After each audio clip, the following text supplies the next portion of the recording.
जनतेसाठी सदैव तत्पर आम्ही मुरुमकर, आपले शहर आपल्या बातम्या।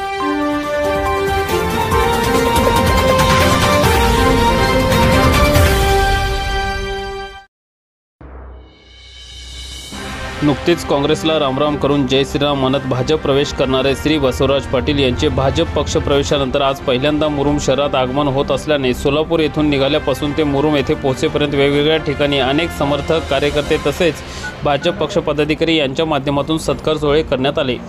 40 वर्षे काँग्रेस पक्षात कार्यरत असणारे बसवराज पाटील हे काँग्रेसकडून 1 वेळा जिल्हा परिषदेचे सदस्य तथा उपाध्यक्ष, 3 वेळा आमदार, त्यात 1 वेळा राज्यमंत्रीपद तसेच महाराष्ट्र प्रदेश काँग्रेस कमिटीचे प्रदेश कार्याध्यक्ष म्हणून आजपर्यंत कार्यरत राहिले आहेत।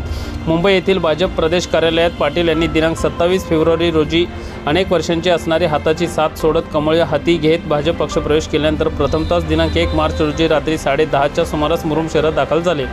मुरुम मोड येथून निघाल्यापासून नाईक नगर, आनंद नगर, श्री माधवराव पाटील महाविद्यालय, त्यानंतर छत्रपती शिवाजी महाराज चौक येथे आले असता संस्थेचे कर्मचारी, समर्थक व कार्यकर्त्यांनी श्री बसवराज पाटील यांचा सत्कार केला। छत्रपती शिवाजी महाराज चौक येथे जेसीबीच्या साहाय्याने फुलांची उधळण करीत जिप्सीमधून रॅली काढण्यात आली। यावेळी फटाक्यांची आतिषबाजी करीत बँड व डीजे वाजवत शहरातून पदयात्रा काढण्यात आली।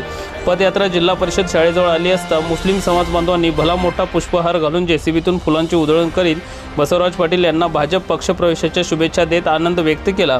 ही पदयात्रा छत्रपती शिवाजी महाराज चौक येथून सुरू झाल्यानंतर महात्मा बसवेश्वर चौक, सिद्धरामेश्वर मठ, अण्णाभाऊ साठे चौक, अशोक चौक, हनुमान चौक मार्गे गांधी चौक येथे पाटील यांच्या निवासस्थानाकडे पोहोचली। त्या ठिकाणी पदयात्रेचा समारोप झाला। या संपूर्ण पदयात्रेत अनेक ठिकाणी वेगवेगळ्या कार्यकर्त्यांच्या वतीने पाटील यांचा सत्कार करण्यात आला। इतर बातम्यांसाठी पाहत रहा आम्ही मुरुमकर यूट्यूब न्यूज चॅनल, आपले शहर आपल्या बातम्या।